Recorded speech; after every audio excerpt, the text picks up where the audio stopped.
तालीमी साल 2020 और 21 के लिए तालीमी इदारों की जानिब से वसूल की जाने वाली ट्यूशन फीस में 20% तक की रियायत देने का मुतालबा अब जोर पकड़ने लगा है। इस मामले में तलबा के एक वफद ने जिला कलेक्टर से मुलाकात किया और उनकी तवस्सुस से रियासती हुकूमत के महकमे तालीमात को एक मेमोरेंडम रवाना किया। तलबा ने अपने मेमोरेंडम में कहा कि मौजूदा कोरोना के हालात काफ़ी मुश्किल भरे हो चुके हैं। कोरोना की वजह से कारोबार मुतासिर है, लोगों की नौकरियां जा रही है, बड़े पैमाने पर लोग बेरोजगारी और भुखमरी का शिकार बन रहे हैं। मौजूदा हालात में ये भी देखने में आ रहा है कि स्कूल या कॉलेज की फीस अदा करने के लिए जिन गरीब वालिदैन के पास पैसे नहीं है वो लोग अपने बच्चों को मियारी और आला तालीम के सिलसिले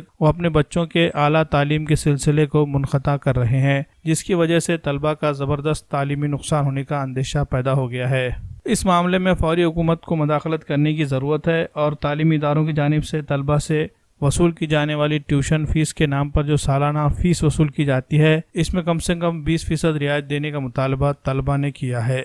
मैं फार्मेसी कृषि समिति का नांदेड़ जिला कार्याध्यक्ष हूँ। हमारी समस्या ये है कि कोरोना के काल में आर्थिक स्थिति विकट हुई है।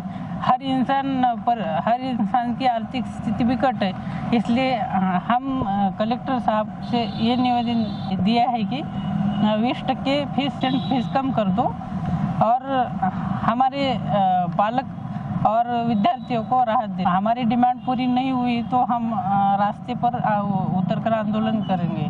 मी फार्मसी कृषी समिती महाराष्ट्र राज्य मी प्रथमतः मोहन मधुकरराव ताटे, मराठवाडा संपर्क प्रमुख, फार्मसी कृषी समिती नांदेड। आज या ठिकाणी जे कोरोनाच्या महामारीमुळे जे विद्यार्थ्यांचं किंवा पालकांचं जे आर्थिक परिस्थिती बिघडलेली आहे त्यांच्या विरोधात जे संबंधित कॉलेजनी 20% सवलत 20% मध्ये कमी फीस घ्यावी आणि शासनाने म्हणजे जे प्रायव्हेट कॉलेज किंवा जे काही फार्मसीचे कॉलेज आहे त्यांनी इन्स्टॉलमेंटमध्ये फीस घ्यावी किंवा फीस कमी करावी, या मागणीसाठी आम्ही आज जिल्हाधिकारी साहेबांना निवेदन दिलेलं आहे आणि आमच्या समितीतर्फे संपूर्ण महाराष्ट्रामध्ये हे काम चालू आहे आणि आम्ही आता आमच्या रीतीने ऑफिशियली आम्ही संपूर्ण प्रोसेस ही संपूर्ण महाराष्ट्रभर राबवत आहोत।